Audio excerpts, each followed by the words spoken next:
right, everybody, back for another Reup Productions Podcast. Today we have Taylor Adams with A&M Mortgage. I'm super excited to get to talk to you because you've had an interesting journey to getting to becoming a lender. You started off in sports, so talk to me about that. Yes, I definitely don't have a conventional pathway to the mortgage industry, but a fun one at that. So I went to Indiana University and I studied sports management and marketing, and I did recruiting for Indiana football. So I wanted to be an NFL scout. I was watching films. I was fully set on taking that path for my life. And believe it or not having played the sport and it being a really long journey, being a sport agent or a scout was just not in the cards. So after college, I moved down to Miami and I worked for the Miami Dolphins for 2 years doing ticket sales. So I started with inside sales and then moved up to business development, and it was a blast. Miami is beautiful. I'm a homebody. I'm from Chicago, and so wanted to get closer to home. So the Blackhawks were hiring. I got a job with them and did a season with the Blackhawks doing something similar, ticket sales, suite sales, things like that. And then towards the end of my first season with them, COVID hit. And I kind of had to pivot because we didn't know how long the season was going to be postponed for. We didn't know when sports were coming back, when fans were going to be let into arenas again. And for me, that was my entire job. So there was really nothing for me to sell at that point. So I had to pivot. And luckily, my beautiful mother has been with A&N for 13 or 14 years. I've known Nina, our owner, since I was young. And with interest rates dropping in the market going crazy, they needed help. So my mom, her lifelong dream was to have me work in the mortgage industry. And I always said, no, that looks so boring. I want nothing to do with that. I was really backed into a corner because I had no other choice at that point. So she was like, why don't you get licensed as a loan officer? It's sales. It's the same thing you're doing, just a little bit of different information. So got licensed, joined A&N, and 4 years later, I haven't looked back yet. So here you are. It's been fun. How do you think those early years, like doing the sports scouting and the recruitment, how do you think that's kind of translated into your business? Like, what do you think some of the core things that taught you? Yeah, it's interesting because they're two completely separate industries, right? Sure. But there's so much crossover that I wouldn't have thought that there would be. But now looking back, a lot of my early stages of my career, especially with Miami Dolphins, their sales training was so crucial to, I still use tools I learned then. I think the biggest thing is when you're in sales in any capacity, you're self-motivated, right? Sure. Because there's an untapped amount of opportunity for you to sell and make money. And if you thrive off of that kind of environment, it's everything and more. It's the best. So a lot of what I learned, sales technique, but also just that drive to build your own business, is what I'm seeing in my job now. Really the only difference is I'm commission only now versus I did have a little bit of a base in both of my previous positions. So so kind of touch about, that's really interesting to me, the sales part of it. And being able to take the fundamental pieces that I'm sure these places taught you, and then bring that into like a self-motivated business. How do you think that's really beneficial to you? Absolutely. So there's two key differences I found between working in sports and doing ticket sales or suite sales versus something like real estate. And that is, in sports, when you're selling tickets or suites, it's not a need. Nobody needs tickets to a game or a suite to a game. Nobody needs season tickets. It's not something that's crucial to their lives. Whereas in real estate, when someone's going to buy a home, if they don't have cash, they need a mortgage. They need financing. So my technique working in sports was to find someone's why, right? Why are you attached to the Miami Dolphins? Why does this team mean so much for you? Is it because you want to spend more time with your family and this is a good way to make core memories as your kid grows up? Is it because your dad was a fan and you want to carry on that tradition? Is it because you own a business and you want to be able to treat your employees to a fun outing a couple times a year? You're finding out, you're kind of tugging on those heartstrings to figure out why they would want to buy and what's going to make them invest their money into something like that when there's a million other ways to spend their free time or spend money on their employees. With real estate, you have someone who comes in and they're already set on the idea of buying real estate or investing their money into a property. What you go up against is when they need financing, who are they going to choose and why should they choose you? Yeah. So instead of selling a team or a game or a set of tickets, I'm selling myself in this position because you can go anywhere and get a mortgage. Yeah. But why should they choose to work with me? Why should agents want to refer me their clients? Why should clients want to choose me over another lender? That's the transition that I've had to make and learn how to sell myself rather than a team, a player, an experience. It's selling myself against others Taylor. in my competition. So it from what it sounds like is that it gave you fundamental pieces on maybe how to sell, but the actual selling itself is like it's you, it's Taylor. Like how has that gone for you? It's been a wild ride. I'm not gonna lie. I fortunately and unfortunately got into the business when it was booming, and you see all this business coming in without really trying. Now, a lot of who I worked with and what I was seeing are people that have been in the industry for years, so they had a book of business that they were calling them to refinance, and they were ready to buy homes because rates were so low. But at the same time, over the last 4 years, since COVID and rates dropped, we've seen an increase in rates. We've seen the market change to where buyers kind of stepped out of the buying pool. And so I've had to start off seeing all this success and almost work backwards because it's not as easy as it looks, or as I thought it was going to be. Totally. You're like, I'm going to be filthy rich. Right. No, I was like, why wouldn't, am I missing, like, am I being punked? Yeah. And so about 2 years into my career, I guess not even, like a year and a half into my career was when I decided to go off on my own commission only. So I didn't have a base salary anymore. And had you been working with the team? I started on a team for about a year and a half. Here still. Yeah. I've never worked at any other mortgage companies. So I started on a team though, and I just decided that the way that I wanted my business to grow and develop was building my own brand and something around my name, and I wanted everyone working with myself, my clients, my agents, and me being kind of the direct point of contact. So the only way to do that was to really branch out and kind of take that leap of faith, which is really scary because there's a lot of uncertainty, and with rates rising, it's really hard to tell what's going to happen. And without closing deals and building relationships and seeing that through, I'm not getting paid. Right. So it was very humbling, though, to see that it really does separate the good from the great, because you have to be self-motivated, you have to cultivate a brand, and you have to be authentic. There's only so long that someone can fake who they're being until you see those true colors. So the relationships that I've built and everything that I've done from that point in my career and on has been as true as can possibly be to who I am, and I've been able to maintain and sustain the growth of my business, I think, through doing that. Oh, yeah. I think that's the only way to do it. It's like we've touched on it. We haven't talked about it in a while, but authenticity and like every kind of aspect of your business, even like, you know, we've talked a lot about social, but like being authentic even on your social and how you present yourself. Because you're right. You can only play a game of like this fake thing for so long. Right. And your true colors do shine. Yeah.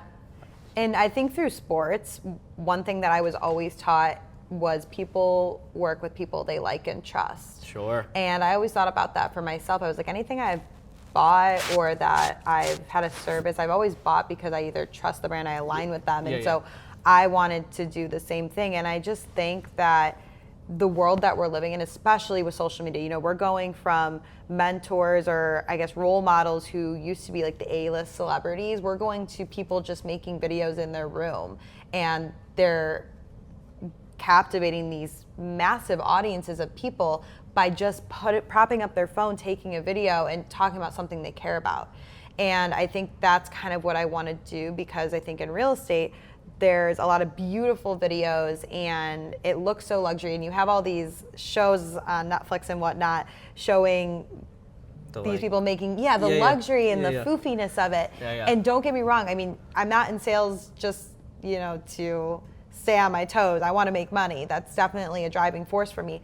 However, I want to build a really good name for myself and have a really good group of people behind me who want to work with me. They believe in me, they trust me, and they align with what I align with. So that's how I've tried to build my business and just be as transparent on that as possible through my social media, through just being open and vulnerable with whoever that may be that I'm coming across. Yeah.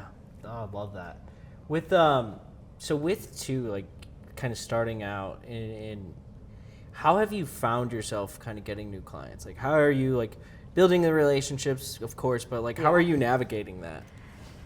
There's a variety of ways. So I, as introverted as I am, I'm a huge extrovert. I can talk to anyone about anything. Yeah, happy balance. And so I think it's the first thing that I've learned is that and it sounds very cliche, you have to not care what anybody thinks about you. You have to just go out there, sell yourself, be yourself, talk to whoever, pitch yourself, because if you don't ask, you don't know. So the way that I've been building my business is primarily getting in front of realtors, because typically when someone's ready to buy, they go to an agent first, and then the agent will refer me. So building really strong relationships with agents is wildly important to me getting business, but also just having a presence on social media, talking to my network of my personal bubble and circle of friends and family and people that I know, and really just having good conversations with people, and again, finding things in common. I don't just go down a list and start calling people when it comes to agents. If I want to build a relationship with them, it's, do I see something we have in common? Do they go to the same gym as me? Do they work with a lot of first-time buyers? And so do I. And so it's kind of finding ways to connect with people and seeing that grow. Yes, exactly. So when it comes to first-time home buyers, you mentioned this concept of a lot of people go with realtors over lenders. And why do you think that's the case? And when you're talking to first-time home buyers, what do you think is the, like, because I hear back and forth. Obviously, the lenders are like, you should come to me first. Yeah. Or real estate's vice versa. What's your kind of thoughts with all that? I think everyone knows a real estate agent. And I think that's primarily why, because even before I got into the industry, like I could name 2 or 3 people that I knew that were agents that if I needed to buy something, I could call. So I think that's one. I think it's the more fun and gravitating thing to go towards. Like when you want to buy, show. It's like, yeah, I get to go see all these cool houses. Sure. So it's naturally the first person you want to talk to. I also just don't think there's enough easy to access and frankly enjoyable information about mortgages to where someone off the top of their head is just going to be like, I know a mortgage lender. Yeah, exactly. And so I think it's a little bit more intimidating as well, because that is the financing portion, is where the down payment, the money, and qualifying all comes in. Whenever there's some sort of commitment like that, where it's like we're doing a credit check, or we're going to be looking at your credit, your income, and your assets, people tend to get a little bit scared, which rightfully so. As a first-time buyer, it's scary. But I think that's why they will, generally speaking, go to someone their agent refers them, because they already trust their agent, so they're going to most likely reach out to someone that their agent also trusts to refer. Right.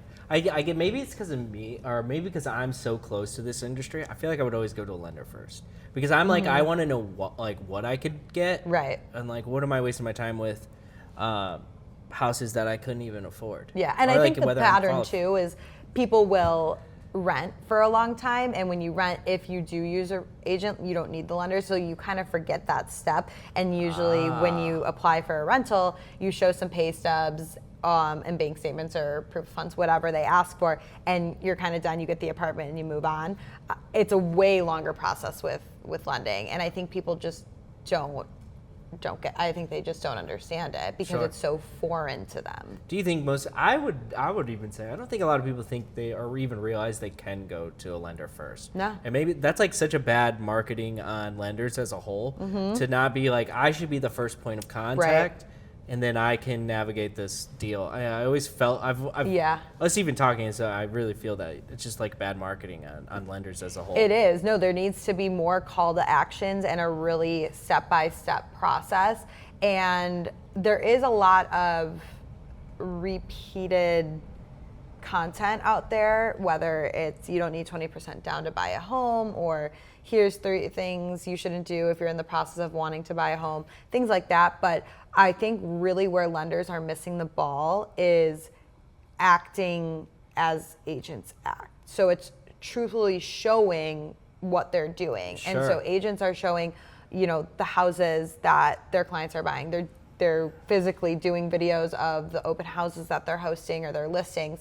I think lenders need to be better at breaking down real life scenarios, myself included, of what does a $400,000 condo in Chicago actually cost? Yeah. Because I think that people need something that's grabby and that really catches their attention to make that leap and reach out to a lender initially before they reach out to an agent. Yeah, that's such a good point. The concept of like really having like a tactile thing, like this is what this costs, this is what you need to know. Yeah, I couldn't agree more. I see that. I actually don't see it. I think that was my point. Yeah. No, well, and I think the biggest problem too, I was having a conversation with somebody last week, and I was saying, on social media, you see a lot of these influencers or people with large followings, they're showing their apartments that they're renting, and they're beautiful. The aesthetics, the finishes, they're massive, they're floor to ceiling windows, they look gorgeous, right? And they're probably paying an obscene amount for the rent.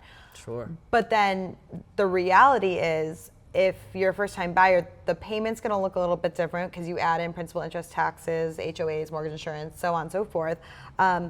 It's not going to look like a brand new construction most of the time. And I think there is that, well, this is all I get if I'm buying, but I can go rent for the same amount, if not maybe a little less or more, and get what looks like a brand new apartment. Sure. So I think there also is that whole, or I guess wall, you can say, that is stopping people from jumping Purchasing. into, yes. I think that's also another like a play that lenders or other people haven't shown, like, oh, the value in the equity, the value of like having something that's yours. Like that is another, I think, missed opportunity. But I think the reason I think that's the case is because I think lenders as a whole have marketed themselves towards agents more specifically and not the general consumer. So I think the reason as a whole or as an industry, and this is just my outside perspective, I think that's why. It's like they're targeting a real estate agent that doesn't need to know that. Right. And then like if you went broader in like the general pop, I guess that's all I could say. Like, the best advice I was ever given on social media was post what you would want to hear. Sure. So if you were a first-time buyer, what would be content that you would gravitate towards, or that you would want to not just scroll through?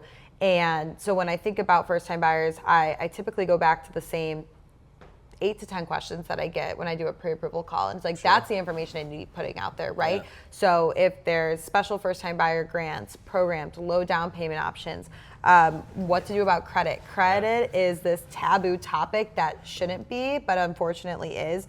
And so you have millennials or Gen Zs that are growing up. Maybe they have credit cards, maybe they have high debt. They don't even know what to do. And before they can even start to think about buying a home, their credit isn't even, exactly. So it's just putting good information that maybe they're not the people that are going to buy within the next 30 to 90 days, but they're going to continue to watch your content because they're following your steps and they're taking your advice. It's just the planting of the seed. Exactly. Yeah, it's like the memo, and I always call that content or things like that. Those are your soldiers. Those are the ones that keep selling for you when you're not around. But also like that's the content that makes you money but doesn't get you views, which is like a whole nother concept that we could even talk about. Like the trendy stuff, the doing things, that interesting show you were showing me. Yes. Like that I think will get you views, but does it necessarily translate to sales? That's what I'd be interested to find out about. Right. Which I don't know. I haven't seen their numbers. Or it's weird conversion rates, right? Because I think you have to do one of 3 things when you're posting on social media. You have to inspire, educate, or entertain. And if you're not doing one of those 3 things, your content is most likely going to flop. If you're doing one of those 2 different things or 3 different things, you're going to catch an audience. But it's okay, now that I have their attention, what's the call to action to convert them into a lead or to have a conversation? And it's honestly a gap that I'm in the process of trying to figure out and fill. I love the 3 things: the entertain, educate, and inspire. Yes. those 3 pillars, that's like great. Yes. I'm gonna steal that. Yeah, For do it. sure. It's not my idea. I don't want to take credit for it, but Yeah, I just hadn't I did heard hear that. I someone love say that. that. It's great because you're catching a different side of someone in either of those 3. You're either bringing them joy with entertaining them, you're teaching them something from the education, or you're giving them faith and hope and making them want to be better in whatever way that looks like from inspiring them. Yeah, I think trying to even incorporate all 3 of those into your strategy, I think makes so much sense. And then having that educational piece that is like the call to action. Yeah, I think it's one thing that I have ironically gotten a lot of influx of messages and questions on are actually from other mortgage lenders that will message me and they'll say, I've been following your account for a while, you're inspiring, you've really helped me, or I'm taking my test soon, I'd love to pick your brain on how you've built your business. And it's really interesting that, again, something as small as just the similarity of we are both in the same industry, we have the same position, but they feel inspired and want to be like me, or they look up to me without knowing me, proves to me, at least in my position, that I've built a brand and an image that resonates with someone through a phone. Yeah. And I think that is really, really special and something that I do not take lightly at all. That idea of, so someone said this, like, you have to have a foundational pieces of whatever content, like who you are, where they can find you, and what you do. And, Right. and your pillars are a little, they're in the same vein, but like that just goes back to the same idea of like, if you do a couple things really excellent on social media, Right. that's like the whole point. And now that's the foundational piece of what a brand should be built on. And then as you grow more, you can use that, all the goodwill that you've gotten online, and like start to sell that. Yeah. Start to get the return on it. Exactly. And again, we are in a time where some of the biggest celebrities and influencers now are people who just started in their room talking about something, and they have these followers and these listeners that follow their lives. And so I found that the real estate content is extremely important. Don't get me wrong. I strive to put good information out about real estate and purchasing a home and the lending process. But I also incorporate my real life, what I'm going through, the things I love to do onto my social media. So there is that humane aspect of it. We're through a phone, but you feel like you know me. I've met agents that maybe I followed through social media or people on social media, but they come up to me, there's like, oh, it was just your birthday. Or, what car do you have? I always see your red leather seats in your stories, and I need to know it. They're so cool. So it's like people know about my life, which is not for everyone. Yeah. Some people don't like to share the personal side, and that's completely okay. But for me, I found that it makes me just a little bit more human and relatable, especially that I am in my late 20s, kind of navigating, building a career. I'm able to connect with a lot more people, and they're able to resonate and almost feel safe with me. Yeah, it's like the thin veil of like when you don't know someone, it's kind of lifted. Yeah. Especially when you can put the personal touch to stuff. Well, and there's a lot of things too, just by looking at someone's social media or just seeing pictures or what they do, you can make a lot of assumptions about who they are. If it's just their headshot with everything they've sold or their volume, it's very hard to turn them into a character. But it's also very easy to assume things that may not be even remotely true. Not even close, And, being a 28-year-old blonde and being on the younger side of typically, who works in my industry, it's very easy to go to my social media and make assumptions. So I figured if I put everything out there, not only will I be an authentic version of myself and be as true as I can to who I am and what I'm trying to build, but at the same time, the right people will come to me and work with me. And that's my goal, is you're not going to make everyone happy. How do you see what's happening even in your industry?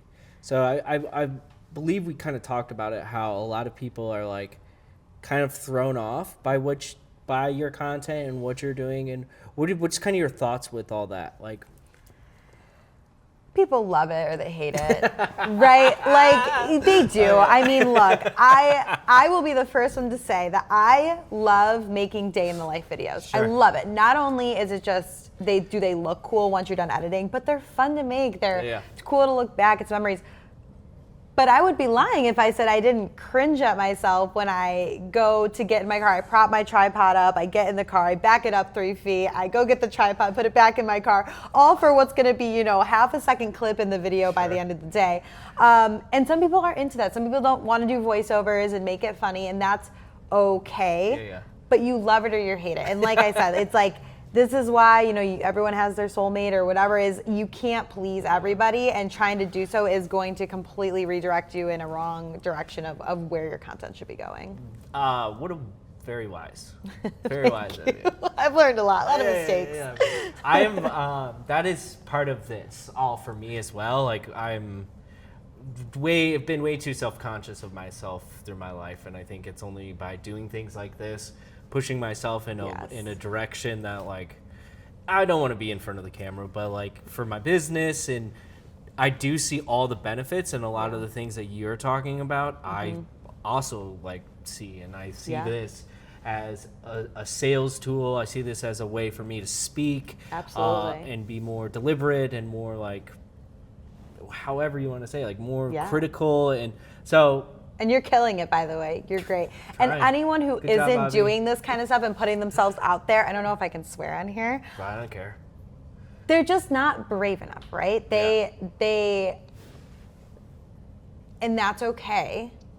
I don't want to diminish them, but it takes more balls to get out and do something that's uncomfortable, that's going to better you, that's going to help you grow, than it does to sit back and have regrets or to not do it because you're worried about what other people think of you. Sure. And I think that in itself is something to be proud of, no matter how big or how small that step forward is. It's putting yourself in places that I don't feel the most comfortable here. I don't want to get up on a camera and do that, but someone's going to resonate with me. Someone's going to see this, and it's going to turn into a referral, or it's going to connect me to someone else who's going to turn into business, and that's the point of it. Totally.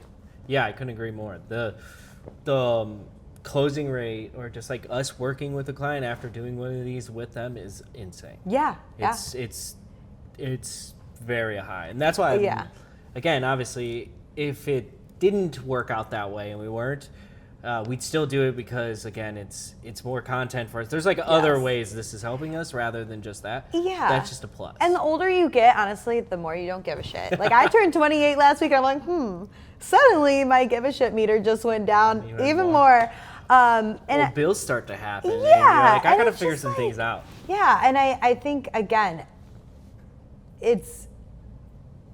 I've tried a bajillion and one different hobbies and routes and careers in my life, and as embarrassed maybe I get a little bit, I wouldn't trade any of them for the world, because anything I've done 100%. Sure. I've wanted to be a music star, I wanted to write music, I wanted to be an influencer, a blogger. Yeah, I know, right? A blonde country singer named Taylor. They already made one of those famous. Yeah. Like I had You're in the wrong direction. I know, I gotta sing like heavy metal. You're in but like literally, I've done everything in my life to 100, and maybe they haven't panned out, but I wouldn't trade a lot of it. learning experiences that are happening. Yeah. We've failed a good amount over the last 3 years, obviously. It wouldn't be a business without failing a lot and like kind of learning. But the amount, even in the last 6 months, is pretty crazy. And it was doing things and being super consistent within our business that it's like, wow, I feel like a different animal. My parents have always said to me, you never want to be the person that's known. You always want to be known that you failed and not that you didn't try. For sure. I would rather be the person that, she's tried this a million times, she's gone in so many different directions and she's failed, than the person that just sat back and didn't try. Yeah, that's 100 times. It never felt like an option. No. It's never felt like an option, just not to try. Every failure just redirects you into a better direction, I'm concerned. You just don't know when you're going to get there. So if you're impatient like me, you're like, all right, let's go. Yeah, I'm like, well, that's part of business too, is being patient. Yeah. Figuring out how to, things don't always happen right when you think they should happen. They happen like when they need to happen. I hate to use cliches, but No, it's like some shit like that. It's true. I wrote, or I got featured in this magazine, and they asked me like how I knew I found my purpose. Yikes, And shit, in writing that paragraph, I was like, I don't think there is just one purpose. I think that you go through life, and every season brings a different purpose, and within that, there's many purposes. And not to get all philosophical on everyone, but I do think that every season of my life has been there for a reason, and it has brought me joy in that moment, whether that purpose, I wanted to be a famous singer at the time, or I'm doing mortgages and helping people buy homes. Each one has brought me a lot of joy and a lot of fulfillment, and I think that's kind of how I strive to live my life moving forward. When you say that, it brings me back to sports. It brings me back to like back in the day, like used to wrestle a lot. That was like my thing. Okay. But the season of that in my life to where I like that was all I did, and then it being over, I could never go back there, and like I would never want to go train like that, do that, because I think it's like it taught me what it needed, and to your point, it's like now I'm like in this. It taught me the fundamental things I needed for life and working. Yeah, it brings. And now it's. Yeah. But I never want to go back. No. It's like a moving forward. And that's just something that came to my head. Yeah. No, it's true. But But you've probably held skills, tools, lessons from that you've carried into every other season of your life, even if you wouldn't directly go back to that. Sure. Yeah, exactly. How do you see, and kind of bring this back into lending, how do you see the market going? How do you see rates going? I obviously understand with the election, things are going to get wild. We don't know what's going to happen. What are your thoughts? Oh gosh, I don't want people coming after me with pitchforks in a year, but no one has a crystal ball. I think that we follow trends and we follow historical patterns. In the last 4 years, we usually see rates move in quarters, so every 4 years. So in 2020, we saw rates drop significantly. They've worked their way up over the past 4 years. We're in 2024 now. We're in an election year. I think in the next 8 to 16 months, we'll see a drop. I think we're due. Is the drop we saw in 2020, isn't that more artificial? Is that hard to like have a correlation between that and like maybe say the last 35 years? Because there is like an artificial thing that happened? Yeah, it's tough to say. I mean, a lot of people last year were relating the market very similar to like 08, 09. Sure. I don't know what I was doing. I was probably coloring when 08, 09 happened. So I'm not sure in comparison what that actually looks like. But the difference was we have limited inventory, and we still the inventory hasn't changed. Sure. Home values continue to go up, and usually they come down. The bubble burst. Right, exactly, which we haven't necessarily seen. So it's a little bit of an uncharted territory for a lot of people, whether you've been in the industry for 4 years like myself, or you've been in it for 30 or 40. Yeah. So it's hard to say what's going to happen. What I do know is that what goes up must come down.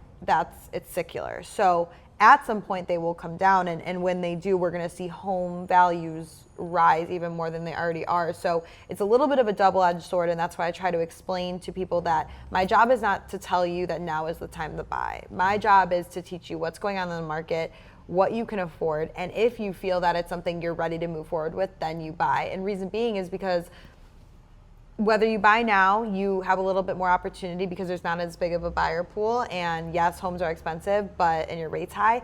But when you're in a home now, in a year, when you refinance, you don't have to worry about the competition of finding a place or homes being selling for even higher than they already are. You get to sit back and refinance and see your equity go up. Yeah. Whereas some people are like, I'm not in the place to buy now. I'm going to wait. And with that comes its own trials and tribulations. So it's really less about timing the market and more timing, can you afford this? Is it something you see value in and you know why you're buying? And if so, then let's have that conversation and find something for you to move into. Do you think with the two, I believe it's like you take a rate for 2 years and then you buy back? Is like 2 to 1 buyback? 2 to 1 buy down? Yeah, buy down. Is that something you're recommending your clients right now? Are you... It depends. Every client is so different in what's important to them. So one of the questions I ask is it more important for you to consolidate as much closing costs as possible and have that cash to close number, what you're bringing to the closing table, as low as possible? Or is it more important for you to get that monthly payment as low as possible? Because it's different for people, right? Some people want to put as little down and not have to bring as much cash to the closing table so that they can keep more cash in their pocket. They don't care about the monthly payment. And some people are like, I want the lowest monthly payment because I want it to be similar to what I'm renting at. I don't care how much I have to bring to the closing table. As far as a 2-to-1 buy down, it's a tough question to answer. Reason being is a 2-to-1 buy down requires a certain credit from the sellers or a third party that isn't the lender. Okay. With the limited inventory and the competitive nature of the market and multiple offers, getting a seller credit can be difficult depending on the circumstances. So it's not that I'm not. So many people. And if you go in with an offer and you have somebody putting the same price, but one person's asking for a $15,000 credit, the other isn't, seller's going to go with the one without a credit most likely, right? So it's really tough. I would say if the opportunity presents itself, I explain to them, by buying down your rate temporarily with this credit, you could permanently buy it down by using that credit. You can use it towards closing costs. Here's how it's going to affect your payment over the next year or two. And just walking them through their options, because once the deal closes, I'm not the one making the mortgage payment, right? Right. And so making sure that they're happy with me, not only with their initial terms of the loan, but in 2, 3, 4, or 5 years, they're like, hey, we're so glad, we're still happy we made this decision. Sure. And so that's my goal, is looking in the short term, but also the long term. How do you navigate the idea with clients about mortgage payments, and like how do you like set them up so that they're not killing themselves being house poor? So I text and call them like a toxic ex. I stay in their face as much as possible, and I make sure that the communication is open. Love it. I really try to be as transparent as possible, because how we get paid and the threshold of where rates are at and how it's determined, it's very crucial in my position to be as open-ended as possible with that, so that they know exactly what those monthly payments are going to be. So when we pre-approve them, I work backwards and I say, where do you want your monthly payment to be? Let's not talk about what you're pre-approved for right now, or the maximum loan amount you can go up to, but what do you want to pay in all? And because we're going based off gross income, okay? So after taxes, deductions, insurance, anything else that's deducted from those payrolls, that net number looks a lot different than what their gross monthly income looks like. So if they're pre-approved for $750,000, that's great. Do they want an $8,000 mortgage payment or $6,000 mortgage payment? Yeah. I don't know. Yeah. So it's finding out, it's asking clarifying questions, understanding what their goals are, and making sure they feel comfortable, and they've vetted me out enough as well to feel comfortable enough to have those conversations and ask those questions, and to know exactly what they're getting themselves into if they find a property they like and want to submit an offer on. Cool.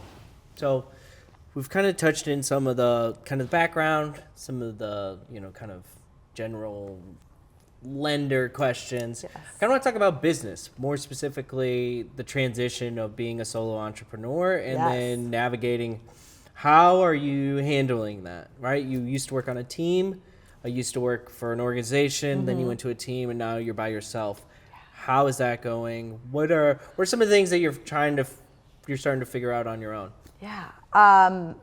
Like I said earlier, it's been extremely, extremely humbling, this industry, and in all of the best ways. And this has been the hardest 4 years of my life, but has also brought me more confidence and joy than I could have ever imagined. In all honesty, I'm winging it. I don't have any rhyme or reason of what I'm doing on social media or how I'm growing my business. I have a roadmap. I know what works. I repeat things that I've seen success in.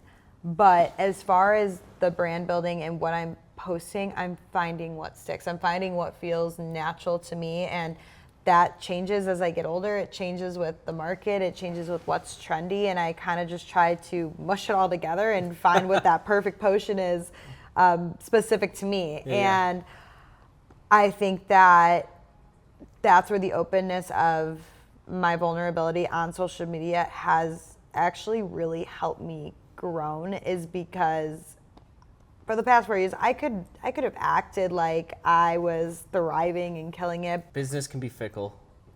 That is such a real statement, and saying the wrong thing, done that too many times. How do you think figuring out your schedule? How about like being self-motivated? It sounds like you are pretty naturally that, but like how have you navigated that whole, I'm my own business, like keeping, Memo and I talk about accountability. Yes. No one else is going to hold us accountable. We hold each other accountable. So how are you navigating that just from yourself? Okay, so I'm going to tell a quick story because I think it's very relevant. Beautiful. When I moved to Miami, I was 21 years old. I graduated early from college. I knew I wanted to work in the NFL. I wanted to be in football. I had this, blinders on. I was going to go work in football. It was my dream.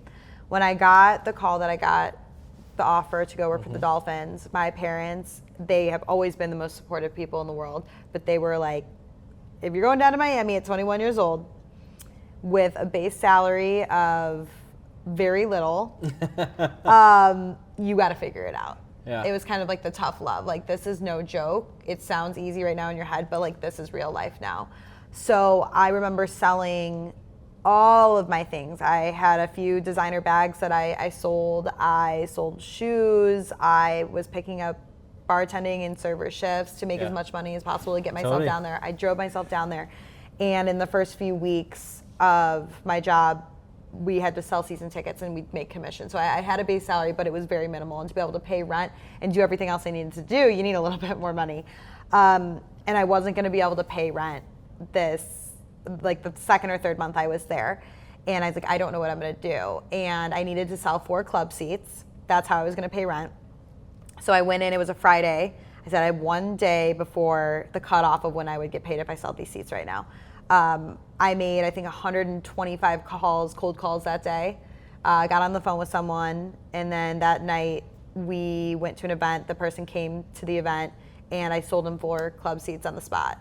And you said, fuck me. I literally was like, oh my God. I was like, whew. I'm like, make sure the credit card goes through.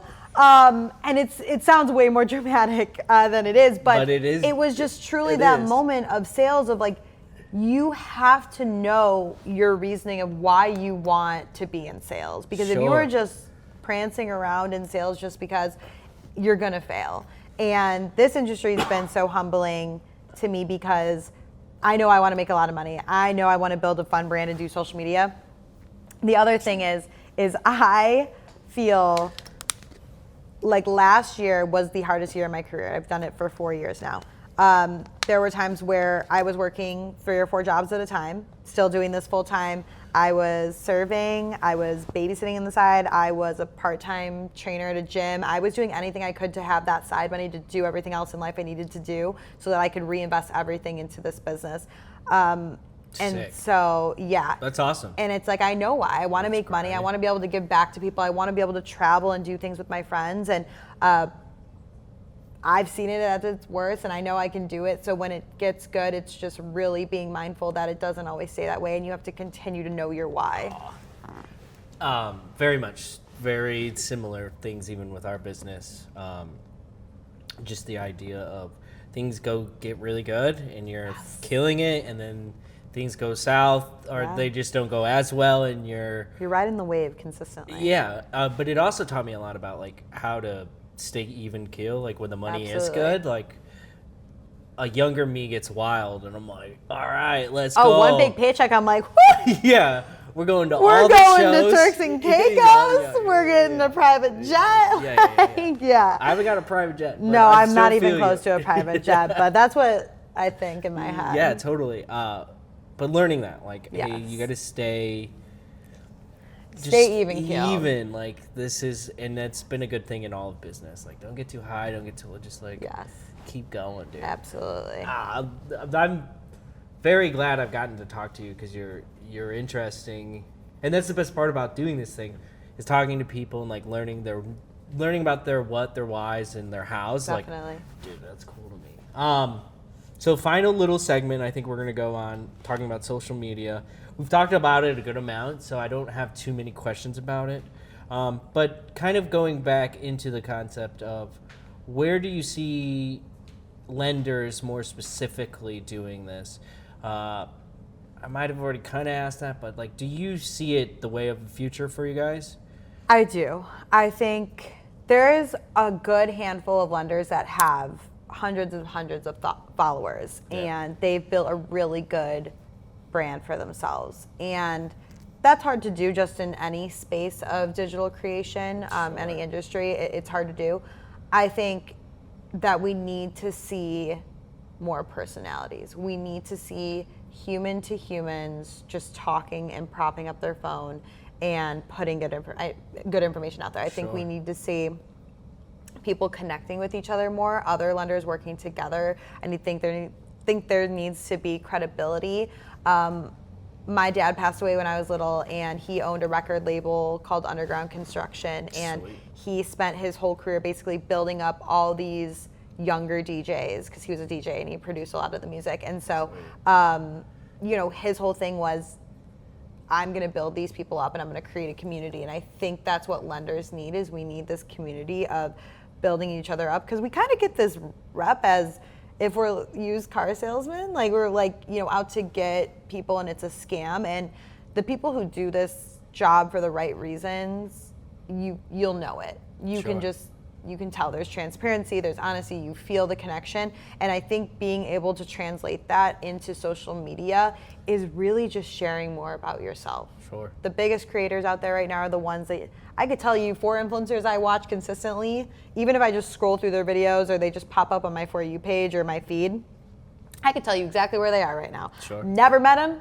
have no idea who they are, yeah. But because of what they share and how I feel connected to them, I can tell you what's going on in their lives, what I like and what I don't like about them.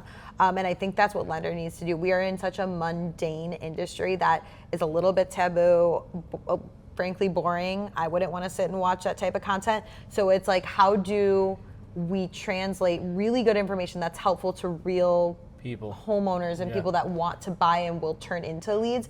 How do we start it off by getting them excited about it? Sure. And sometimes that's real estate related, and sometimes it has nothing to do with real estate, and it's just posting a cool restaurant in Chicago that I went to, and they go to my page and they see that I also do mortgages, and maybe they're interested in buying, but they follow me because of the humane portion of just relating to me as a person. Yeah. So there's a common term within real estate or lending that you date the rate and marry the house. Yeah. Is that correct? Yes. There we Spot are.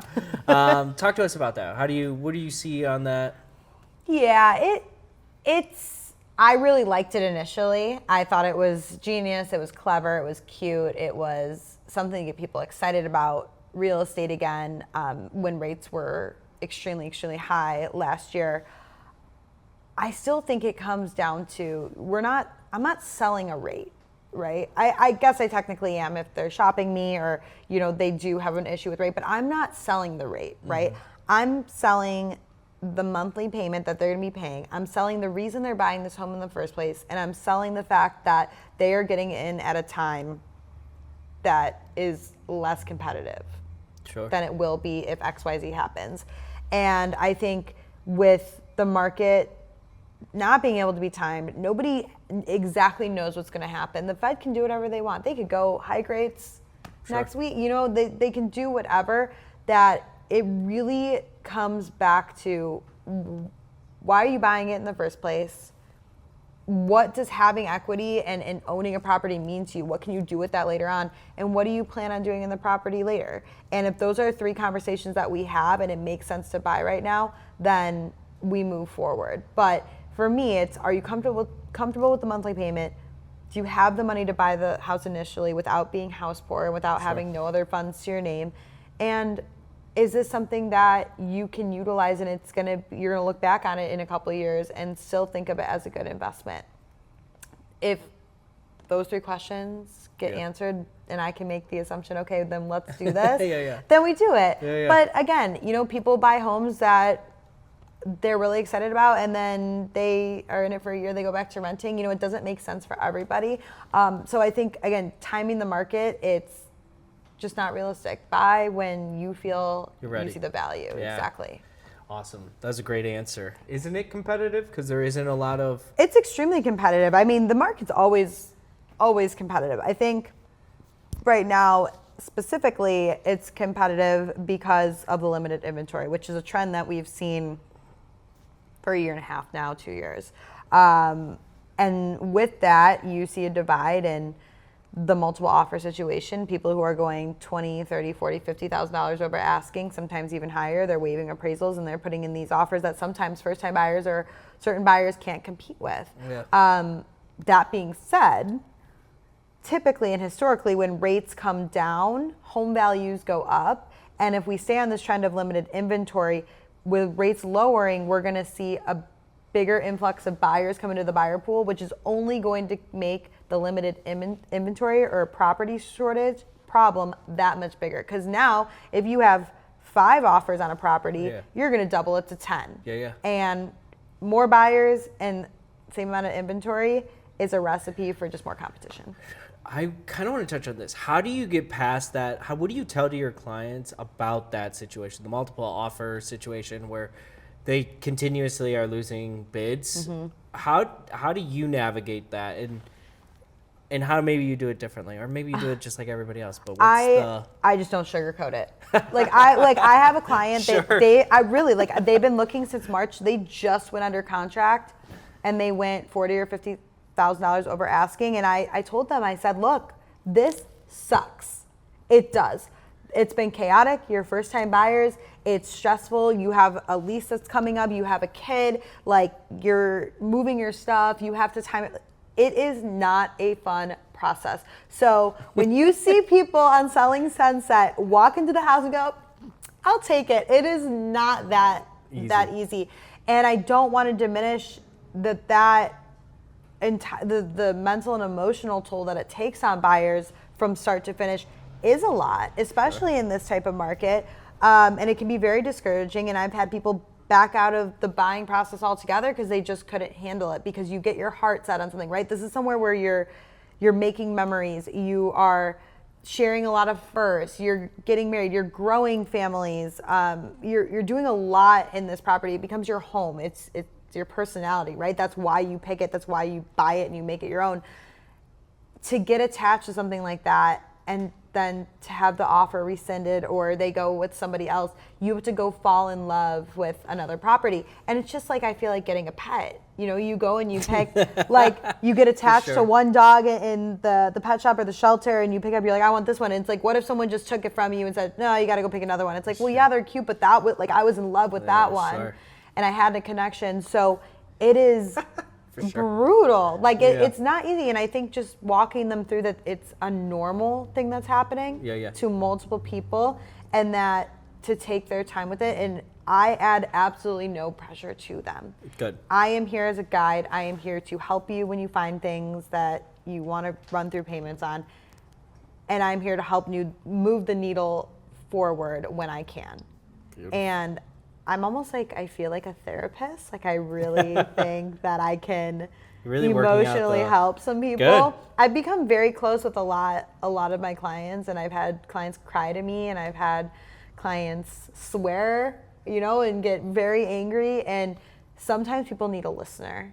Sure. And they need someone to just hear them out and understand the frustration and been through it, because as much as I'm in sales and I get paid for when they close, I get calls months later on different things. Thank you so much for this. Thank you for listening to us. We were going through this at the time, and that's what makes it worth it. And it sounds cheesy and like I'm bullshitting everyone, but it's really not. It's so special, and it makes my job, that's such a transactional industry, so emotional. And I am an extremely emotional person, and I cry like 3 times a week, and I'm so dramatic, but I love it because I can pour that into all of the clients and people that I work with.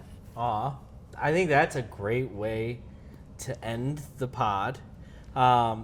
If you can use this camera, probably that camera would be the best one. Okay. Tell the people where they can find you, what you got going on, anything like that. All right. Well, all my social tags are Lend with Taylor Adams, all one word. You can find me on Instagram, Facebook, TikTok, LinkedIn. What else? I'm not on Twitter. It overwhelms me. And we've always got big events here at A&N Mortgage. So we do a lot of informational events. We do client appreciation events. We do parties, theme parties. And I'm always here for a consultation or to answer any questions. It's open door policy with me. I'm here to educate and inspire. So Taylor. thank you so much. Bye, everybody.